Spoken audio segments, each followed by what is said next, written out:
Hello everyone, welcome back to my channel. In this video we're going to do something a little bit different. We're going to stray away from the professional designations topic, and we're going to talk about a topic a little bit more focused on our careers. As you can see on my LinkedIn profile, I've been working for over the years through several types of companies, from large established companies to fintech startups, and so uh, over these experiences, I got to realize that there are several differences among them, and I'm going to basically explain to you some of the differences that I have encountered based on my experience. Because as you can imagine, to make a transition from large established companies to fintech startups and the other way around requires a great deal of adaptability and flexibility as well. And so you need to be at least aware of some of the differences between them, so that you can settle in properly and make sure that you are prepared uh, the best way possible for you to be successful in each of the entities that you end up working with. So in this video we're going to talk about these differences. I must say first and foremost that these differences are simply based on my experience. All right, there may be many exceptions to these differences, and some of the things that I'm going to say about large companies may also apply to small companies and vice versa. But again, I believe that these differences, on average, may even out on average, and so I believe these make sense to talk about in a way that simply sets up the difference between large companies and small companies. The first one that I think it's the most obvious, and the one that it's very highly regarded by many of us, is the compensation package. In large established companies, uh, compensation packages tend to have a lot more benefits. For example, access to pension funds, if for to set up retirement plans, parenthood leave, also health insurance, for example. There are many of these small bits which end up being quite important, but many of these features in compensation packages are more common in large companies, which makes way in a sense, because as you can imagine, large companies have larger workforces, and so they are able to leverage their position, because uh, they can set up these things for a large amount of workers, and so they can get better terms when negotiating with third parties like insurance companies, pension funds, when it comes to get those services from these companies. And so that's why they are able to provide these services at a much more efficient cost for the company itself. Uh, on the other hand, small companies, uh, they can't uh, leverage their position as much, but they tend to offset at least some of that difference by providing usually some a little bit more flexibility in terms of their working conditions. They are a little bit more open, for example, for remote working, which makes sense, for example, for employees that have family commitments. For example, they have small children, and so they need to stay at home more frequently, because they need to devote some attention to the family. And also they tend to also provide, at least in my experience as well, a little bit more of off days, or a little bit more flexibility when it comes to off days. Another one, which I think it's a little bit less concealed, and it's not going to be as straightforward as the compensation package is your scope of work.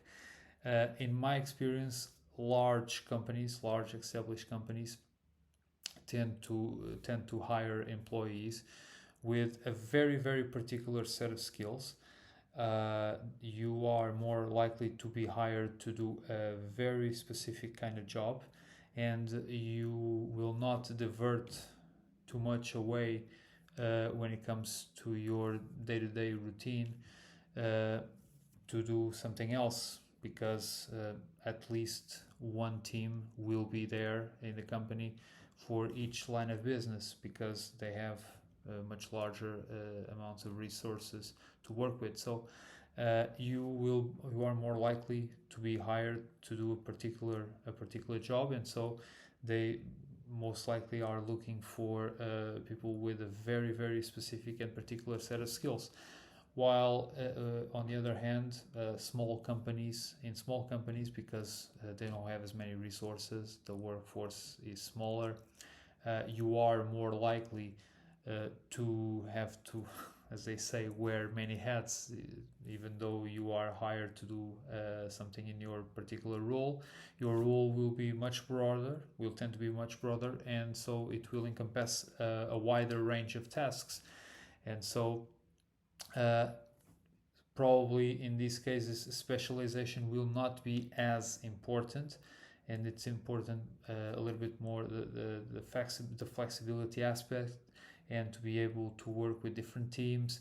And so I believe that in this aspect, working for smaller companies, it will benefit a little bit more those younger employees, which are at the beginning of their careers. They are still looking for a particular field to specialize on, and they want to try many different things to make sure that they make a right decision when it comes to move forward to a specific specialization. And I think it also makes sense for people with a more entrepreneurial spirit, because they are able to do several types of things at the same time. They are more flexible in terms of their working routines. They embrace that sort of diversity a little bit more, and so I think in that aspect, it's more suited for small companies. These type of workers. Another one, which I think it also depends a lot, but yeah. Once again, yeah, that's at least what I found over the years, is that the sense of commitment sometimes it's not the same across workforces of both types of companies. In large companies, I think you are more likely to find employees who are pretty much focused on their own working routine, and their awareness, or the importance that they assign to the overall purpose and mission of the company is lower, because they are so focused on doing their own thing day in and day out. And so the sense of commitment, I think, and engagement, it's not the same. It's relatively lower. While in smaller companies, probably because also the workforce is smaller, and you have also a more diverse set of routines to do. People are able to understand a little bit better what entails doing that particular task, helping that team member a little bit more. They have probably a bigger awareness, a greater sense of awareness of, all right, this is the company purpose, this is what we need to do to move things forward, and so we're going to do this, and that in order to fulfill that mission, and basically make that objective come true. And so I think this also draws a little bit more of creativity when it comes to change the way things are done, and also they are more able and willing to share their ideas and communicate how they believe things should be done. While in larger companies, it's a little bit harder to get these get people basically to share a little bit more their ideas and how things should proceed. Things are a little bit more constrained, I would say. The other one that I can recall is I believe, the sense of community. Basically, I think there are even though there are some large companies which try to foster a great sense of community by making events inside the company, basically ice-breaking events and bringing people together to enjoy some sort of event.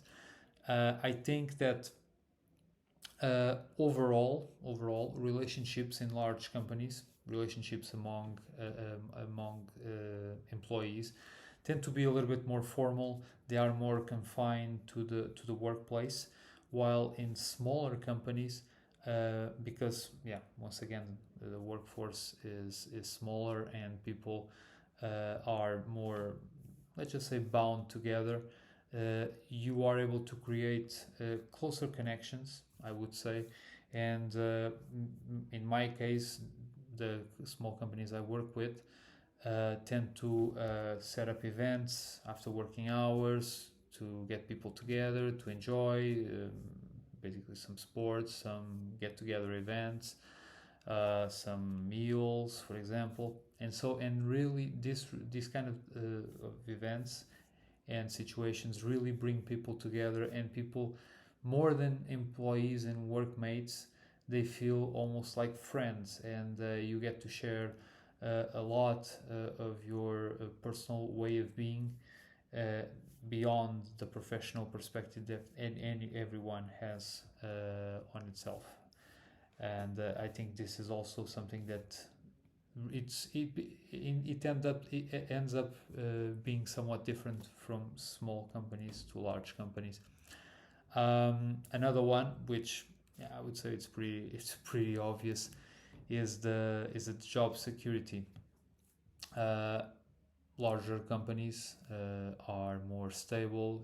They have more rock solid financial conditions, and so they are much less exposed to external circumstances that may force them to basically lay off a portion of the workforce or some specific teams. While in smaller companies, because they are a smaller size, they have less resources to work with, they are more likely to be shaken or to be disrupted by events that may happen even outside the company, or but within the domain of their stakeholders, or basically other external events. In my case, I know this situation firsthand, because in one of the fintech startups I work with, myself and a few other employees, we were laid off because the company simply end up not having enough runway. Uh, in the terminology of startups, it's enough funding to keep itself afloat if they keep us on board all the way until their project would be expected to become profitable. And so uh, this aspect ends up being very, very important for some people, and is something that you really need to keep in mind if you join a fintech startup, but you also have an offer on the table for a large company. This aspect cannot be understated, and so it's important to keep in mind when it comes to make a decision. And I think the last one that I would say it's also very, very important, and it really depends on which path do you decide to go. I think it's your ability to influence the company, and to not only the company but the way teams manage their own things, and to influence outcomes, basically, on a more broader term. Because in large companies you have so many tend to have so many layers of management, that it's more difficult to get your ideas and to and your influence across several teams across the organization, also for the senior management to get to know what you think, and basically to follow up with what you believe is right. And so your ability to exert your influence, even though you may work really hard for it, you may have some very good ideas, and your approach is quite good.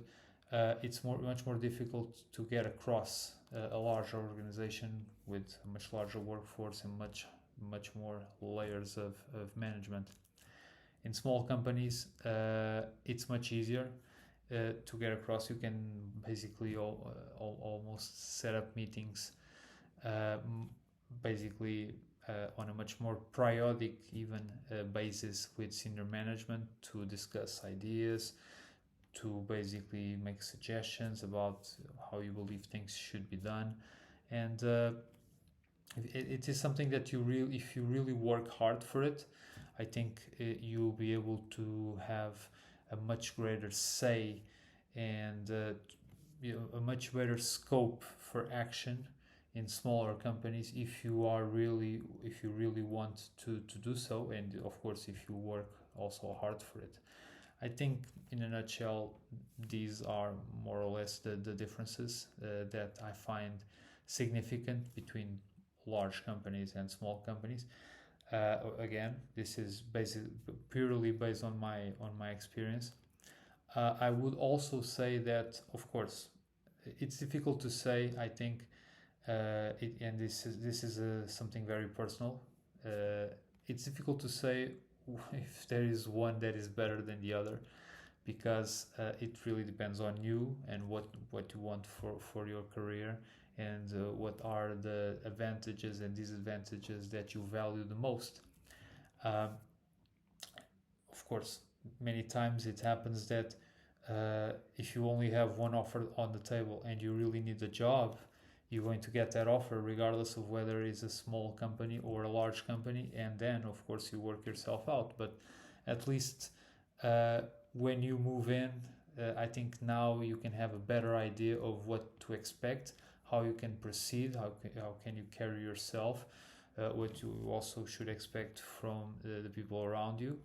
Again, of course, on average, there might be people very, very, very entrepreneurial in large companies that are really willing to push hard and make a difference for their teams, which is something that you would expect more in small companies.